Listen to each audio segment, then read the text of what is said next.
ጤና ይስጥልን ክቡራትና ክቡራን ተመልካቾቻችን እንደምንውላችኋል። 6 ሰዓት ሆኖ ከኢትዮጵያ ቴሌቪዥን በቀጥታ ስርጭት ወደ እናንተ የሚደርሰው ዜና ኢትዮጵያም ተጀምሯል። በቅድሚያም አርዕስተ ዜናዎች።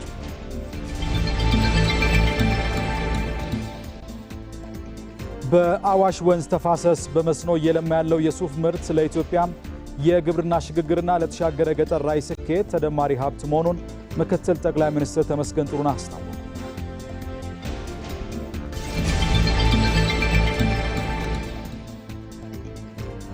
ሰባተኛው ጠቅላላ ምርጫ ከብሔራዊ መታወቂያ ጋር እንዲተሳሰር መደረጉ የምርጫውን ታማኒነት ከፍ ያደርገዋል አሉ የኢንፎርሜሽን ቴክኖሎጂ ምሁራን።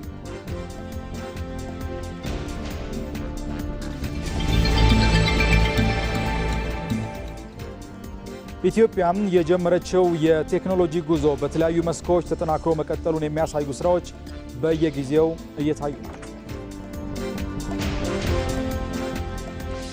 ከዜናዎቹ ጋር አሸናፊ እንዳለ ከናንተ ጋር ቆይታ አድርጋለሁ። ጥሩ ጊዜ ይሆንላችሁ።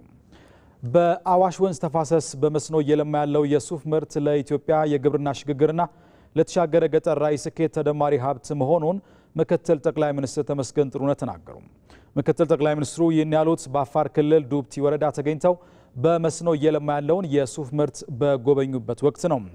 በስፍራው ተገኝተው ምልከታ ያደረጉት ምክትል ጠቅላይ ሚኒስትሩ በዱብቲ ወረዳ የለማው የሱፍ ምርት እንደ ቢጫው አበባ ተስፋን የሚያላብስና እንደተሰበሰበው ምርትም ተጨባጭ የብልጽግና አብነት ነው። ከዓመት እስከ ዓመት ዝናብ አጠር ለሆኑ አካባቢዎች ይህ የመስኖ ልማት ስራ እንደ ትልቅ የመማሪያ ሰነድ የሚያገለግል መሆኑን የጠቀሱት ምክትል ጠቅላይ ሚኒስትሩ እንበርታ፣ እናምርት፣ እንበልጽግ በማለት ለቀጣይ የልማት ስራዎች ጥሪ አቅርበዋል።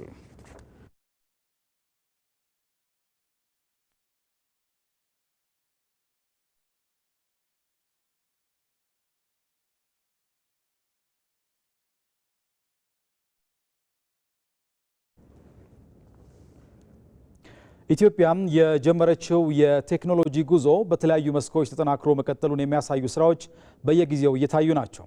ትናንት አትችልም በሚል የተዛባ ትርክት ውስጥ የነበረችው ኢትዮጵያ ዛሬ ያንን ትርክት ቀይራ አቅሟን በሚገልጽ የመሪነት መንፈስ መምጣቷንም በተግባር እያሳየች ነው። በዚህ ጉዳይ ላይ እድሉ ፈቀደ ተጨማሪ አዘጋጅተዋል። የ21ኛው ክፍለ ዘመን የሀገራት የብልጽግናና የሉዓላዊነት ቁልፍ በቴክኖሎጂ አቅም ላይ የተንጠለጠለ መሆኑን የተገነዘበችው ኢትዮጵያ ከዚህ ቀደም በጣት የሚቆጠሩና በልጽጓል የሚባሉ ሀገራት ብቻ በበላይነት ይዘውት የነበረውን የቴክኖሎጂ ዘርፍ ተቀላቅላለች። ጠቅላይ ሚኒስትር አብይ አህመድ ስለ ቴክኖሎጂ በተለይም ስለ አርቲፊሻል ኢንተለጀንስ ሲያነሱ አርቲፊሻል ኢንተለጀንስ ለኢትዮጵያ የቅንጦት ጉዳይ ሳይሆን የልማትና የብልጽግና ጉዞአችንን ለማፋጠን ወሳኝ የሆነ የለውጥ መሳሪያ ነው ማለታቸው አይዘነጋም። በኢትዮጵያ ማህበረሰብና ቴክኖሎጂ ያላቸው ቁርኝት ከየት ተነስቶ ምን ላይ ደርሷል የሚለውን እስኪ በጥቂቱ እንመልከት።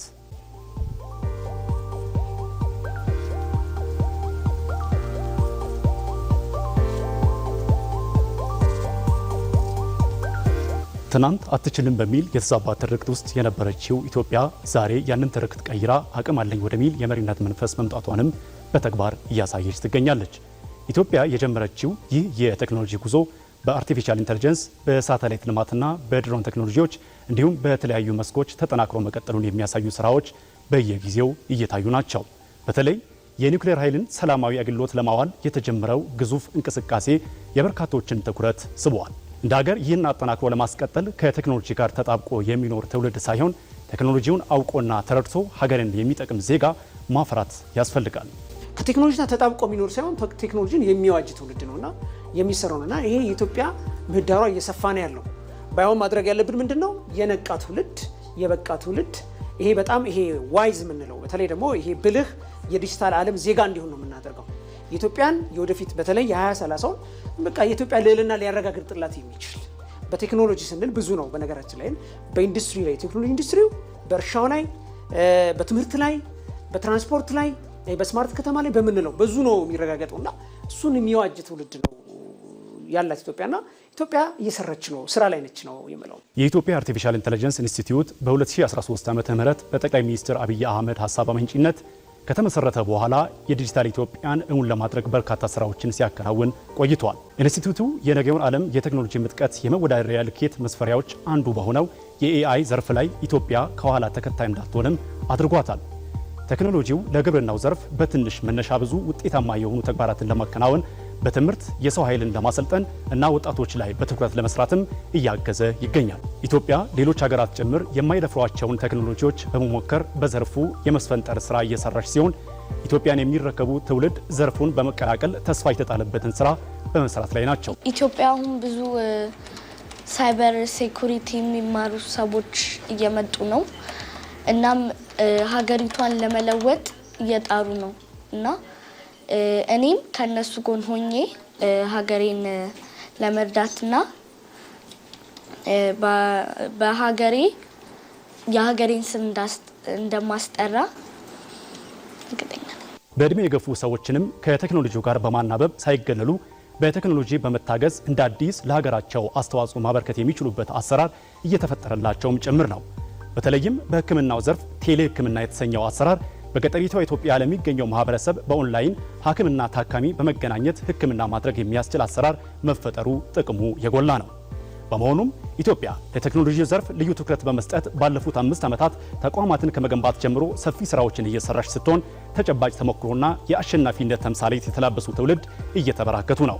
በዘርፉ እንደ ሀገር በርካታ የቤት ስራዎች እንደመኖሩ መጠን መፍጠርንና መፍጠንን ተግባራዊ በማድረግ ከሩቅ ተመልካችነት ወደ ቴክኖሎጂ ማስፋፋትና ባለቤትነት ምዕራፍ እየተሸጋገረችም ትገኛለች።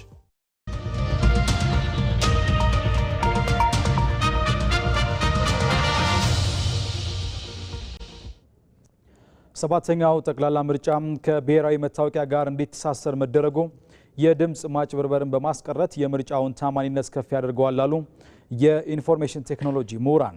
ፋይዳ ብሔራዊ መታወቂያ ትክክለኛ መረጃ ለማግኘት የሚያግዝ ቁልፍ መሳሪያ በመሆኑ ዜጋዎች ተጠቃሚ እንዲሆኑ በማድረግ ባለድርሻዎች ሚና መጫወት አለባቸው። ተመስገን ተስፋዬ ተጨማሪ አዘጋጅተዋል። ዲጂታል ኢትዮጵያን እውን ለማድረግ በሚደረገው ጥረት በቀጣዮቹ 5 ዓመታት ውስጥ ሁሉም ኢትዮጵያውያን የፋይዳ ዲጂታል መታወቂያ ተጠቃሚ እንዲሆኑ ታቅዶ እየተሰራ ይገኛል። መንግስት ይህንን እቅድ ከግብ ለማድረስ የተለያዩ ዘዴዎችን በመተግበርም ላይ ነው። በተቋማት የሚሰጡ አብዛኛዎቹ አገልግሎቶች የፋይዳን አስፈላጊነት እንደ ቅድመ ሁኔታ የሚጠይቁም ሆነዋል። ከቅርብ ጊዜ ወዲህ ደግሞ ይህ መታወቂያ ለጠቅላላ ምርጫ ውጤታማነት የራሱን ድርሻ ሊወጣ እንደሚችል ታምኖበት ሂደቱን በማቀናጀት እየተሰራ ነው። በተለይም ድግግሞሽንና የማንነት ማጭበርበሮችን በመከላከል የጠቅላላ ምርጫውን ታማኒነት ከፍ ለማድረግ ያለው አበርክቶ የላቀ መሆኑን የወላይታ ሶዶ ዩኒቨርሲቲ የኢንፎርሜሽን ሲስተም ትምህርት ክፍል ምሁራን ገልጸዋል። ዱፕሊኬሽን የሚባለው ነገር ወይም ድግግሞሽ የሚባለው ነገር ይሄ መታወቂያ ይፈታል። ምርጫው ላይ ደግሞ አምኔታ እንዲኖርም ጭምር ያደርጋል ማለት ነው። ግልጸኝነት ያለው ምርጫ እንዲሆንም ያደርጋል ብዬ ነው ማስበው እና ከምርጫ ጋር በተያያዘ ትልቅ ፋይዳ አለው ብዬ ነው የምወስደው። የምርጫ ስርዓቱን ትክክለኛነትን ተደራሽነት እንዲኖር ያደርገዋል። የድምፅ መጭበርበር አይኖርም። ሪደንደንሲ ተደጋጋሚ የሆኑ መታወቂያዎች አይኖሩም። ተደጋጋሚ የሆኑ መረጃዎች አይኖሩም እና ምርጫው ፍትሃዊና ፍትህ ያለው ምርጫ እንዲኖር ያደርጋል።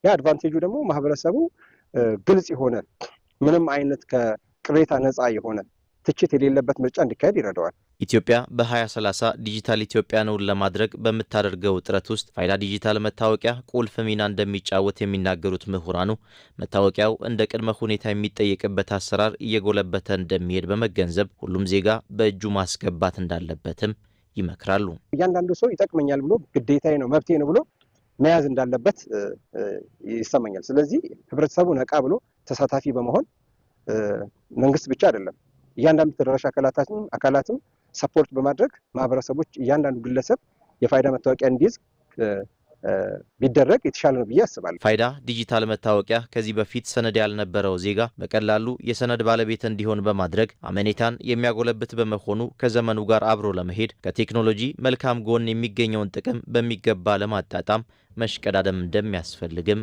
ተጠቁሟል። የምዕራብ ጎንደር ዞን የገንደ ውሃ ከተማ ሴቶች በምርጫ ወቅት ድምጻቸው ያለውን ዋጋ በመገንዘብ የመራጭነት ምዝገባ እያካሄዱ ነው። ለዜጎች መብትና ለሀገር እድገት ቅድሚያ የሚሰጥ መንግስት እንዲመሰረት ዋጋ ያላት ድምጻቸውን በካርዳቸው እንደሚሰጡ አረጋግጠዋል። ራሄል ፍሬው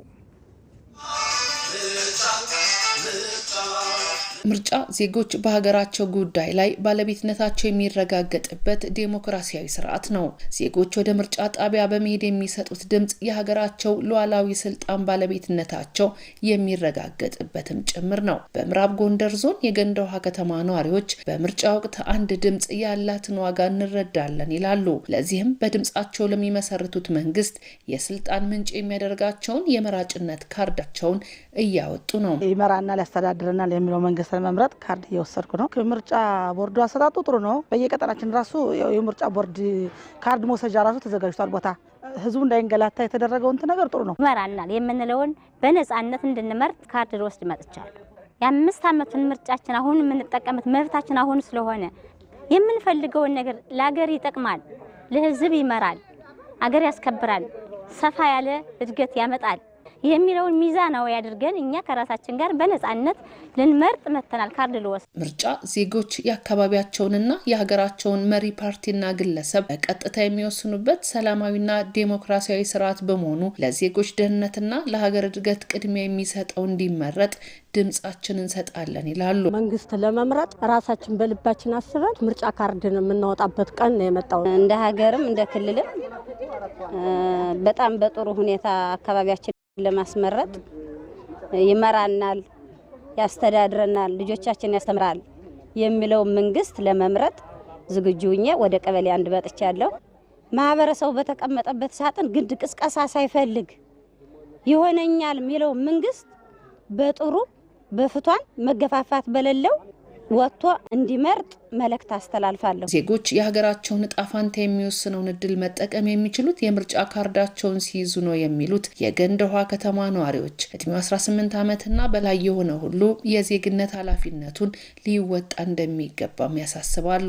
ግንቦት 24 ቀን ለሚመረጠው ምርጫ ደግሞ ሁሉም የወሰደውን ካርድ እንዳይጥል በጥንቃቄ አስቀምጦ ያገለግለኛል፣ ይመራኛል የሚለውን መንግስት ለመምረጥ ተዘጋጅተናል ማለት ነው። እናቶችም ሴቶችም ወጣቶችም እንደዚህ ይጠቅመናል፣ ይረዳናል የሚሉትን መንግስት ለመምረጥ እንደኔ የመጣው ካርድ እንዲያወጡ እመክራለሁ።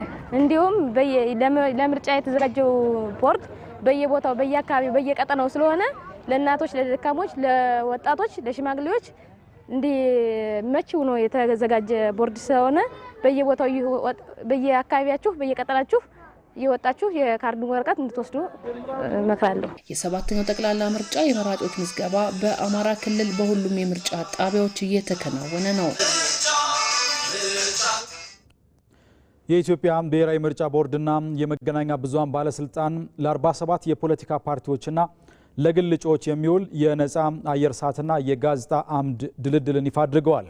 የዘንድሮ ዕጣ የተከናወነበት መንገድ አዳዲስ የቴክኖሎጂ ውጤቶችን በመጠቀም የትኛውም ወገን ሳይበላለጥና ግልጽነት ባለው መልኩ በመከናወኑ የፖለቲካ ፓርቲዎችን አመራሮችና አባላትን አስደስቷል። ብዙዎችም ይህን እርምጃ ቦርዱ በገለልተኝነትና በዘመናዊ መንገድ ለመስራት የቆረጠ መሆኑን በተግባር ያሳየበት ነው ሲሉ አድንቀዋል። አስተያየቶቹን ወይንሸት ደጀኔ ያሰባስባለች።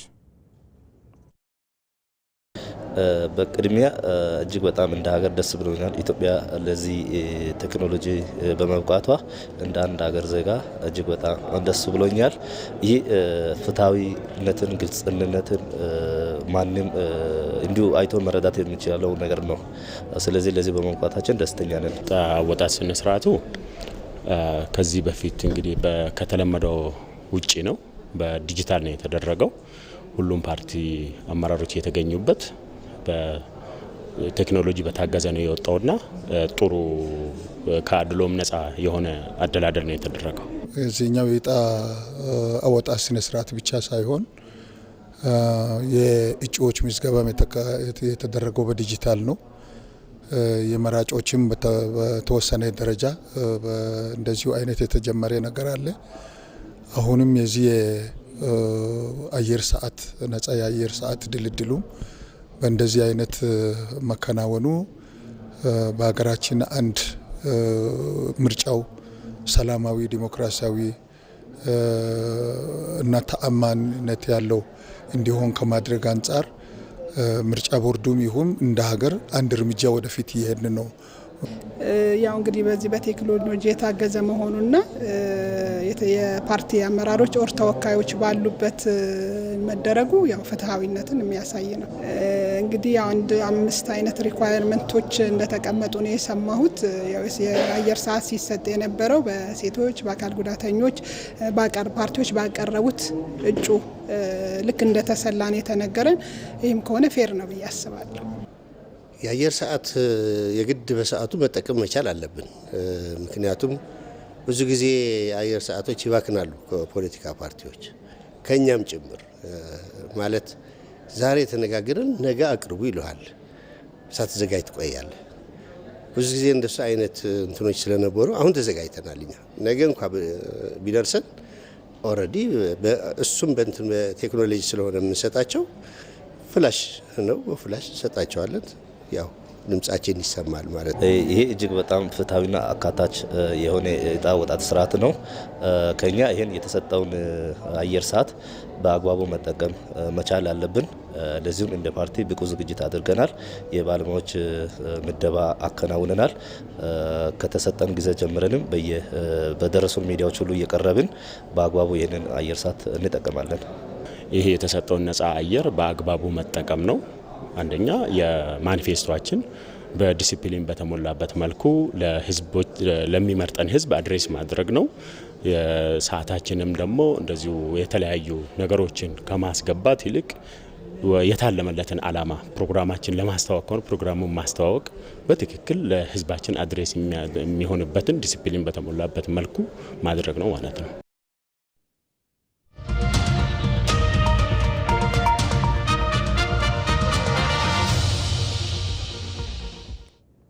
ተመልካቾች ዜና ኢትዮጵያ እንደቀጠለ ነው። የዲጂታል ኢትዮጵያ 2030 ስትራቴጂ አካል የሆነው የትራፊክ ማኔጅመንት ሽግግር አገልግሎቶችን ወረቀት አልባ በማድረግ በስሉጥ ከተሞች ግንባታ ውስጥ አሻራ እያኖረ ይገኛል። የዲጂታል ቴክኖሎጂ ትግበራው አገልግሎቱን ከማቀላጠፍ ባለፈ በህግ አስከባሪዎች በኩል የነበረውን ብልሹ አሰራር እያስቀረ ነው። ኤጀንጂ ፈታ ተጨማሪ አላት። በአዲስ አበባ ከተማ በትራፊክ አደጋ ምክንያት በየአመቱ በአማካይ ከ28.9 ሚሊዮን ብር በላይ የሀብት ውድመት እየደረሰ እንደሚገኝ መረጃዎች ያሳያሉ። ይህንን አሳሳቢ የህዝብ ጤና እና የሀገርን ኢኮኖሚ ቀውስ ለመግታት መንግስት ዲጂታል የህግ ተፈጻሚነት መሰረት ያደረገ የተቀናጀ ስትራቴጂ ነድፎ በመንቀሳቀስ ላይ ነው። በዲጂታል ስርዓቱ ለበርካታ አስርት ዓመታት የነበረውን ለብልሹ አሰራር የተጋለጠው የወረቀት ላይ መቀጫ ስርዓት አሁን በዘመናዊ የዲጂታል ክፍያ ተተክቷል። ይህም ለውጥ የቅጣት ደረሰኝ ለማተም ይወጣ የነበረው ከ17 ሚሊዮን ብር በላይ አመታዊ ወጪ ማዳን ከማስቻሉም ባለፈ የገንዘብ ንክኪን በማስቀረት ለብልሹ አሰራር የሚመቹ ቀዳዳዎችን ዘግቷል። ብልሹ አሰራርና ሌብነትን ከማስቀረት አንግልም ሚናው ቀላል አይደለም ይህ ሲስተም። ምክንያቱም የሁለቱን ቅርርቦሽ የቀጭና የተቀጭን ቅርርቦሽ ያሳጥራል። አንድ ከምንም በላይ ብዙ ጊዜ ያው ተቀጪዎችም እነዚህ ሁለቱ አካላቶች ወደዚህ ሲስተም ውስጥ የሚገቡት ያላቸው የጊዜ ቆይታ መርዘም፣ መንጃ ፍቃዱ ለረጅም ጊዜ በተቆጣጣሪው እጅ ላይ መሆን እና እንደዚሁም ደግሞ ተቀጪዎች ይሄ አሁን ቅድም ያልኩትን ሀስል የጉዞ የጊዜ የጉልበት የገንዘብ እነዚህን ነገሮች ያስቡና ካልኩሌት አድርገው ወደማይፈልጉት አይነት ድርድር ውስጥ ይገባሉ ማለት ነው። ይህንን ድርድር ያስቀራል። ይህን ድርድር በማስቀረት እሙን ነውና በዚህ ጎን ለጎን ይሄንን የኮራፕሽን እንትኖችን ታይፖችን ወይም ደግሞ ብልሹ አሰራሮችን እና ሌብነትን ለመቀነስ እድል ወይም ምቹ ሁኔታ ፈጥሮልናል እንደማለት ይቻላል ማለት ነው። በሌላ በኩል የገቢ ብክነትን በመከላከል ከመቀጫ የሚሰበሰበው አመታዊ ገቢ ከ25% እስከ 35% እድገት እንዲያሳይ አድርጎታል። የዲጂታል ኢትዮጵያ 2030 ስትራቴጂ አካል የሆነው ይህ የትራፊክ ማኔጅመንት ሽግግር ስምሪት ከተሞችን መገንባትና አገልግሎቶችን ወረቀት አልባ የማድረግ ስራውን አንድ አካል ነው። ስርዓቱ ቀልጣፋ መረጃዎችን በማቅረብ ለወደፊት የፖሊስ ማሻሻያዎችም እንደ መሰረት ያገለግላል። ከፍሎ መውሰድና ማንከራተቱ ምን ያገናኘ? ከፍሎ መውሰድ በጣም ዘመናዊ ነው። አዎ በጣም ይሻላል። ሌላማ ያ ማንከራተት ነው፣ የታወቀ ነው። ያ ሄዶ እዛ ጋር ሰልፍ አለ ምን አለ ብዙ ጊዜ አሁንማ ወዲያኑ ከፍሎ ወዲያኑ ወሰዱ። ያ ጊዜያችንም ሴቭ አደረግን ማለት ነው። አሰራሩም በጣም አሪፍ ነው። ከመንከራተትም እዛ ወረፋ ከመጠበቅ እዛ ሄደሽ ወረፋ ጠብቀሽ ምንም ስትይ የስራ ሰዓት ይስተጓጎላል። የክስ ባት ደግሞ ተቀብለሽ ሌላ ድራቢ ጥፋት ስታጠፊ ታርጋ ሲፈታ መኪና ቁመሽ ነው የምትንከራተችው። ያ ነገር አሰራሩ አሪፍ ነው። እንደዚህ በመውጡ በጣም አሪፍ ነው። ይሄ ሙስናንም ይከላከላል። እንደዚህ በጉቦ ለመስጠት ምን ለማለትም እሱን ይከላከላል። የዲጂታል ቴክኖሎጂ ተግባራዊ አገልግሎትን ከማቀላጠፍ ባለፈ በህግ አስከባሪዎችና በዜጎች መካከል እምነት እንዲገነባ እንዲሁም በመንገዶች ላይ የሚጠፉን የሰው ህይወትና ንብረት ለመቀነስ አስተማማኝ መፍትሄ ሆኖ ቀጥሏል። ዘመናዊ ዲጂታል በትራፊክ ማናጅመንት ቁጥጥር ስርዓት ውጪ ይታዩ የነበረ ብልሹ አሰራርን ከማስቀረትና ግልጸኝነትን ከማስፈን ባለፈ ዲጂታል ኢትዮጵያ 2030 ለማሳካት ትልቅ ምሰሶ ነው። ተመልካቾች በተከታይነት የቢዝነስና የስፖርት ዘገባዎች ወደ እናንተ ይደርሳሉ። ከኔ ጋር በምዕራፍ 2 7 ሰዓት ላይ እንገናኛለን። ጥሩ ጊዜ ሆነላችሁ።